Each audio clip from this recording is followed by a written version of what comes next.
the story of David and Goliath.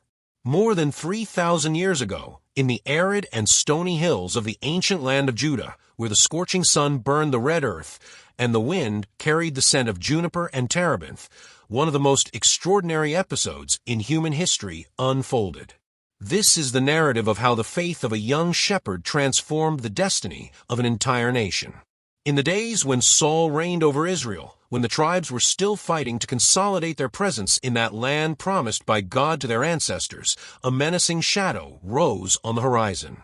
The Philistines, a warrior people from the shores of the Great Sea, gathered their forces in a show of power that would make even the bravest tremble. The Philistine army set up camp at Soko, a strategic region in the lowlands of Judah, where deep valleys cut through the mountains like scars on the earth.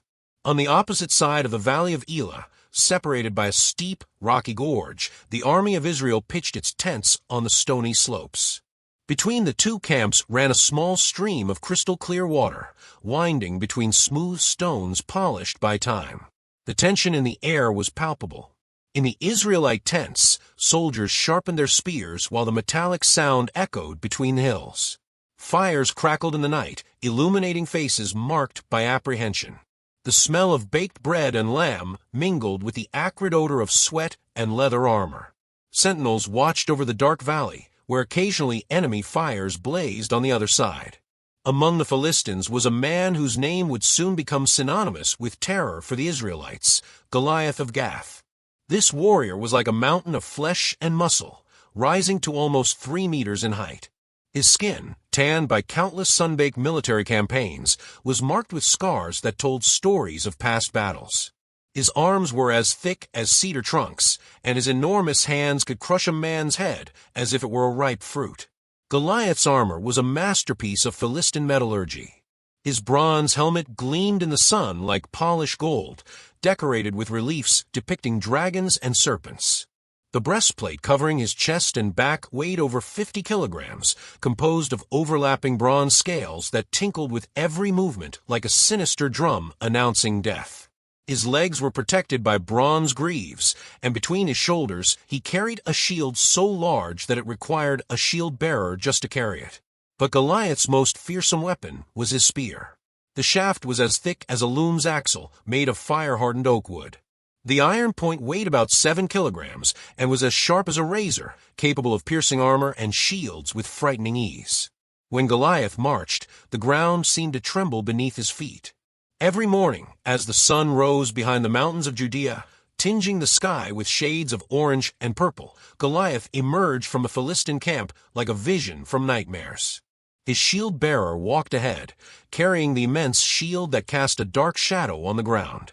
The giant's armor reflected the morning light, creating blinding flashes that made the Israelite soldiers look away. With a thundering voice that echoed across the rocky slopes of the valley, Goliath issued his challenge. "Why have you all come out, forming yourselves in battle formation? Am I not a Philistine and you servants of Saul? Choose a man from among you to come down against me. If he's able to fight with me and kill me, then we will be your servants, but if I prevail against him and kill him, then you will be our servants and serve us." His mocking laughter rolled through the valley like thunder. "Today I defy the troops of Israel. Send me a man, so that we may fight together." At nightfall, when the long shadows stretched across the hills and the sky was tinged blood-red, Goliath repeated his challenge. And each time, the same heavy silence fell over the Israelite camp like a suffocating cloak. Days turned into weeks. Weeks became more than a month.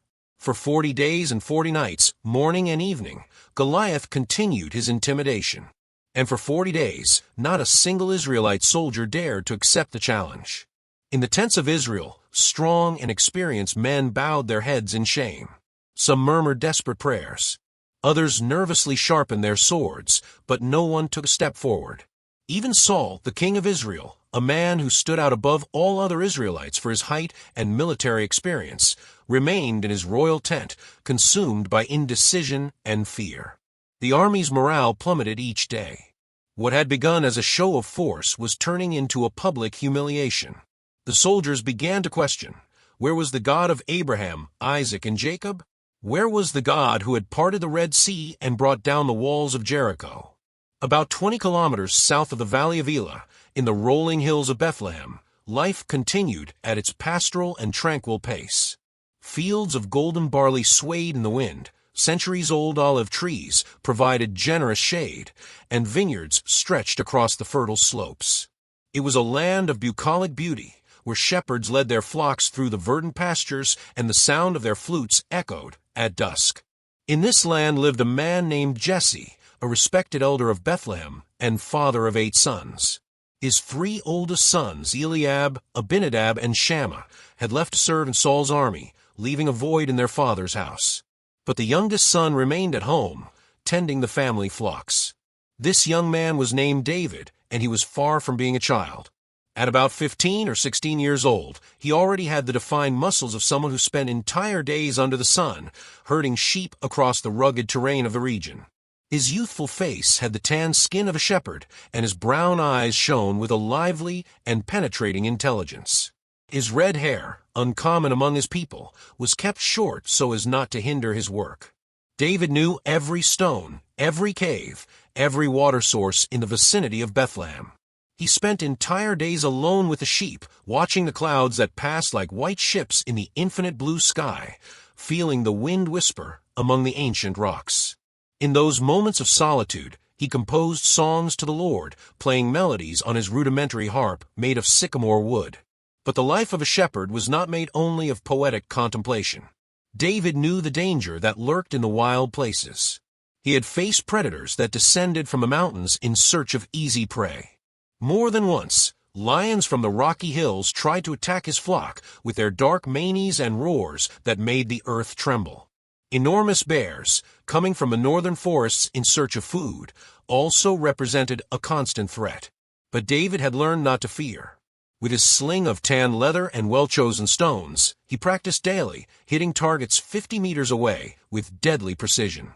And when the sling was not enough, when the predator was already on his sheep, David wielded his oak staff, as tall as he was, hardened by fire and perfectly balanced, and fought hand to hand. There was a day when a lion, desperate with hunger, pounced on a young sheep. David did not hesitate. He ran to the beast, grabbed its mane with superhuman strength, and while the lion roared with fury, struck it repeatedly with his staff until the beast fell lifeless. On another occasion, a gigantic bear tried to drag away a lamb. David pursued the animal, snatched the lamb from its jaws, and killed the bear with his own hands. These experiences shaped the young shepherd. He knew he was not fighting alone. Each time he faced danger, he felt a presence beside him, the presence of the God of Israel, who watched over both the sheep and the shepherd. More than a month had passed since the armies positioned themselves in the Valley of Elah. In Bethlehem, Jesse was worried about his older sons. There had been no news from the front for weeks, and the elder feared for the well-being of Eliab, Abinadab, and Shammah. On a clear morning, when the dew still covered the grass like tiny diamonds and the fresh dawn air carried the scent of wildflowers, Jesse called David. "My son," said the old man, his voice heavy with concern, "take now for your brothers an ephah of roasted grain and these 10 loaves of bread, and run to the camp. Also take these 10 cheeses to the commander of 1,000. See how your brothers are doing, and bring me news of them." David respectfully nodded. He entrusted the sheep to the care of another shepherd, gathered the provisions in a bag of coarse cloth, and set out at daybreak. The journey to the Valley of Elah would take several hours of brisk walking along winding trails that cut through the hills. The road was beautiful, even in the gloomy circumstances. David passed terraced vineyards where workers were already beginning to prune the vines. He crossed groves of terebinth trees whose dark green leaves provided refreshing shade. He climbed and descended rolling hills, from where he could see the mountains of Judea rising majestically against the sky in the distance. As he approached the Valley of Elah, the landscape changed. The cultivated hills gave way to rougher, rockier terrain. The distant sound of male voices and the smell of campfire smoke announced the proximity of the camp. When he finally arrived at the tents of Israel, the sun was already high in the sky.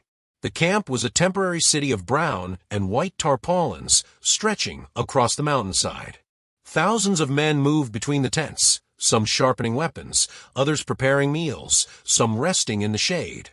chatting in small groups. David left the provisions with the storekeeper and ran to find his brothers. When he located them, he embraced them warmly, but noticed the mark of prolonged tension on their faces. Eliab, normally so confident, had deep dark circles under his eyes. Abinadab kept his hand constantly on his sword, as if expecting an attack at any moment. Shammah looked nervously toward the valley. David was about to ask about the situation when a trumpet blast ripped through the air. Immediately, the entire camp sprang into frantic motion. Soldiers rushed to their positions, grabbed their shields and spears, and formed orderly ranks. "What's happening?" David asked, adrenaline already coursing through his veins. "It's him," Eliab replied in a somber voice. "The giant. He comes twice a day to challenge us." David followed his brothers to the front line. He positioned himself among the soldiers and looked at the valley for the first time. What he saw made his heart race, but not with fear. On the opposite side of the valley, emerging from a Philistine camp like a moving mountain, came Goliath. Even from a distance, his figure was terrifying. The morning sun reflected off his bronze armor, creating an almost supernatural aura around the giant. His shield-bearer walked ahead, bent under the weight of the immense shield. The valley fell into absolute silence. Even the birds stopped singing. The wind ceased, as if nature itself held its breath. Goliath stopped in the middle of the valley, his legs planted firmly on the ground like two columns. His thundering voice filled the space. "Why have you come out, forming yourselves in battle formation? Am I not a Philistine and you servants of Saul? Choose a man from among you to come down against me." David looked around and saw something that deeply shocked him. Experienced warriors, soldiers who had fought in dozens of battles, recoiled at the Philistines' words. Some trembled visibly. Others looked away, unable to face the sight of the giant. "If he can fight with me and wound me," Goliath continued, his laughter echoing through the hills, "we will be your servants. But if I prevail and wound him, you will be our servants and serve us." The giant struck his spear against the shield, producing a metallic clang that reverberated like a war bell. "Today I defy the troops of Israel. Send me a man, so that we may fight together." Silence. A heavy, shameful, suffocating silence. David felt something burning in his chest. It wasn't just indignation, it was a righteous, holy fury. How could this uncircumcised man, this pagan who didn't know the living God, dare to defy the armies of the Lord? How could those men, servants of the Most High, back down before a mere mortal, however great he might be? He turned to the soldiers around him and asked, "What will be done for the man who kills this Philistine and removes the reproach from Israel? Who is this uncircumcised Philistine, that he should defy the armies of the living God?" The soldiers, surprised by the young man's audacity, explained that King Saul had promised great riches to whoever defeated Goliath. Furthermore, the victor would receive the hand of the king's daughter in marriage, and his family would be exempt from taxes and mandatory services in Israel. But despite these tempting rewards, no one moved. Eliab, David's older brother, heard his questions and became furious. He approached the young man, his face red with anger. "Why did you come down here?" Eliab rebuked sharply, "And to whom did you leave those few sheep in the desert? I know your arrogance and the wickedness of your heart. You came down only to see the battle." David calmly replied, undeterred, "What have I done now? Wasn't it just a question?" And he continued asking the other soldiers about Goliath's challenge. His insistence and courageous words began to attract attention. Soldiers who heard the young shepherd speaking fearlessly took his words to their commanders. The commanders took them to the king. And so, the words of a young shepherd reached the ears of Saul, king of Israel. Saul's royal tent was the largest in the camp, made of finely woven fabrics in shades of purple and crimson. Inside, Persian carpets covered the floor, and oil lamps cast dancing shadows on the canvas walls. The air was heavy with the scent of frankincense. When David was led into the king's presence, he found a man consumed by worry. Saul sat in an ornate chair, but his posture was anything but regal. Stooped, his head resting on his hands, the king seemed to have aged years in the last few weeks. Around him, his advisers and generals conversed in low, somber tones.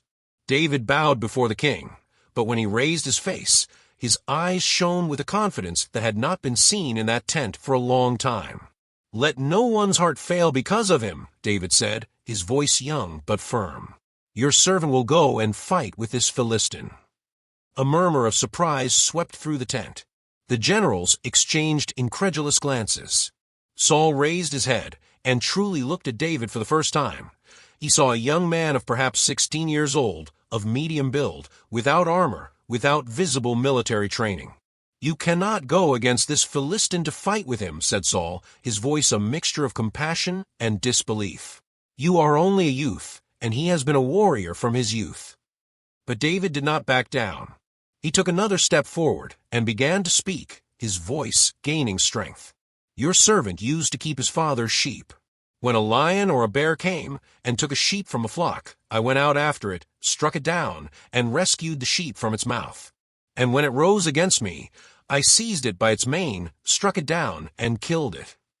The men in the tent leaned forward, fascinated. "Your servant has killed both the lion and the bear," David continued, his eyes now burning with inner fire. "This uncircumcised Philistine will be like one of them, for he has defied the armies of the living God." And then David uttered the words that would change everything. "The Lord who delivered me from the paw of the lion and from the paw of the bear will deliver me from the hand of this Philistine." There was a long silence in the tent. Something in the young man's voice, in the absolute certainty of his words, touched something deep in Saul. The king remembered when he himself was young, when he trusted in the Lord without questioning, when faith was simple and pure. Saul rose from his chair and walked over to David. He placed a hand on the young man's shoulder and said, "Go, and the Lord be with you." Immediately, the king's servants ran to bring the royal armor itself. They dressed David with Saul's bronze helmet, covered him with the armor of metal scales, and girded him with the king's sword.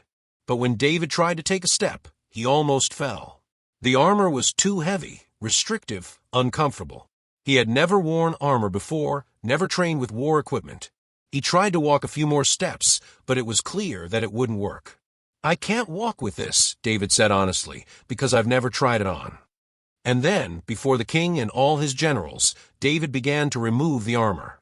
Piece by piece, he dropped the bronze and iron to the ground, until he was once again dressed only in his simple shepherd's clothes, a brown wool tunic, a leather belt, worn sandals.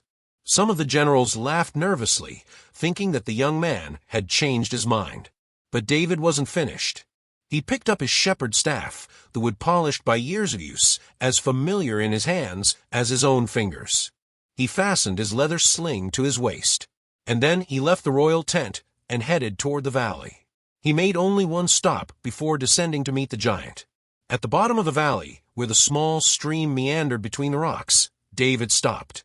The crystal-clear water murmured softly, creating an almost unreal contrast with the deadly tension that hung in the air. Thousands of eyes were watching him now, from both sides of the valley. In the Israelite camp, soldiers huddled on the edges of the slope, unable to believe what they were seeing. On the Philistine side, warriors gathered to watch the spectacle of what appeared to be a suicide. David knelt by the stream. The cold water flowed over his hands as he plunged them in, feeling the stones in the riverbed. He hadn't chosen stones at random. Years of practice with a sling had taught him exactly what to look for: smooth stones, perfectly rounded by the water, the ideal size to fit in the sling, heavy enough to provide momentum, but not so heavy that they would lose speed. One by one, he chose 5 perfect stones. He placed them in a shepherd's bag that hung from his waist. Why 5? Perhaps he knew that Goliath had 4 giant brothers, also feared warriors. Or perhaps he simply wanted to be prepared. But in truth, he would only need 1. When he stood up, he took a deep breath. The air smelled of dust and the sweat of thousands of men. He could hear his own heart beating. But there was no fear in him, only a supernatural calm, an absolute certainty that he was exactly where God wanted him to be. He began to climb the slope toward Goliath. Goliath had observed the commotion in the Israelite camp with interest. Finally, after 40 days, someone had accepted his challenge. The giant prepared for battle with anticipation, imagining the glory of crushing yet another Israelite warrior. But when he saw who was climbing the slope toward him, Goliath couldn't believe his eyes. It was a young man. A simple young man, without armor, holding only a shepherd's staff. He looked more like a child than a warrior. His face was rosy and beardless, his red hair shone in the sun, his clothes were those of a peasant. Goliath's fury erupted like a volcano. "Am I a dog that you come at me with sticks?" roared the giant, his voice trembling with offended indignation. Goliath cursed David by his gods, Dagon, Baal-zebub, Astarte, invoking all the powers of darkness upon the young man. "Come to me," Goliath mocked, his voice dripping with disdain, "and I will give your flesh to the birds of the air and to the beasts of the field." The giant laughed now, a cruel and mocking laugh that echoed through the valley. From the Philistine camp came shouts of approval and jeers directed at the young shepherd. But David continued walking, his steps firm and determined. When he was close enough, he stopped and raised his voice. And when he spoke, his words cut through the air like a sharp sword. "You come against me with sword, spear, and shield, but I come against you in the name of the Lord of hosts, the God of the armies of Israel, whom you have defied." The entire valley fell silent. Even the winds seemed to stop to listen.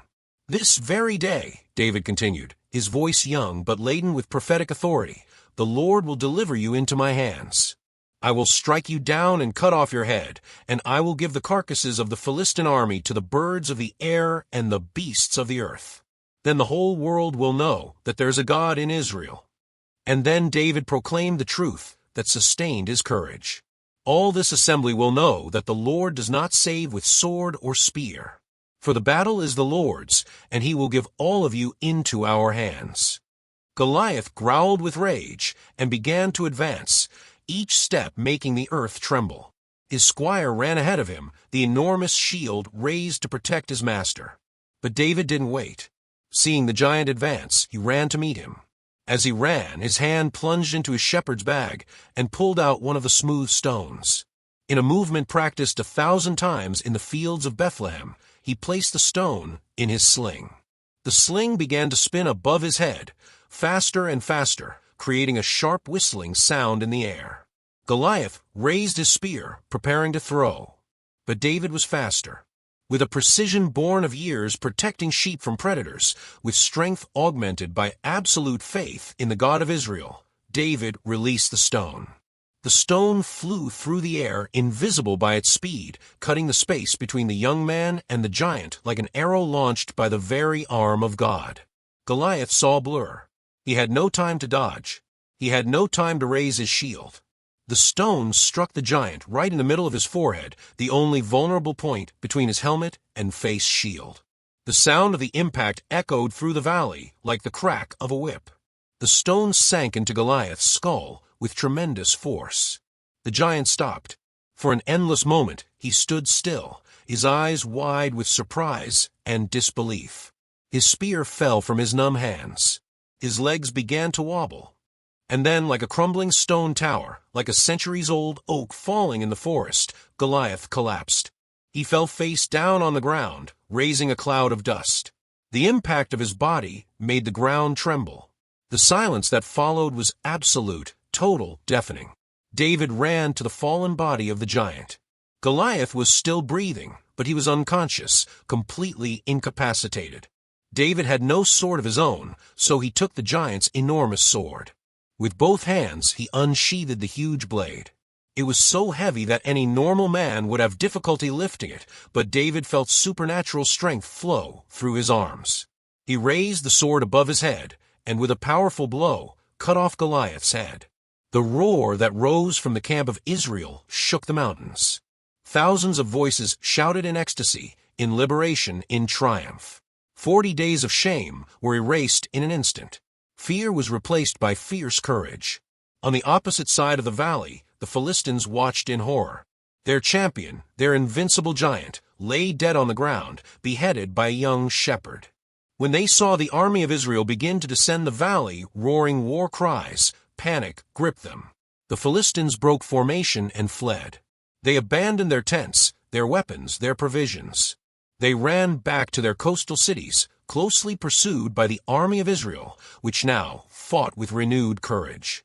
The victory was complete and overwhelming. The soldiers of Israel pursued the Philistines to the gates of Gath and Ekron, leaving a trail of defeated enemies in their wake. The valleys and hills echoed with cries of victory. When the army of Israel returned, they plundered the abandoned Philistine camp, collecting riches and weapons. But David took only Goliath's head, a trophy he would later take to Jerusalem, and the giant's armor, which he would keep as a memorial of the day God worked a miracle through a young shepherd. On that day, in the dusty hills and rocky valleys of the ancient land of Judah, more than a battle was won. An eternal truth was etched into the history of mankind, the truth that God's power does not depend on human strength, physical height, bronze armor, or iron spear. David returned to the camps of Israel no longer as a simple shepherd, but as a celebrated hero, a liberator of his people.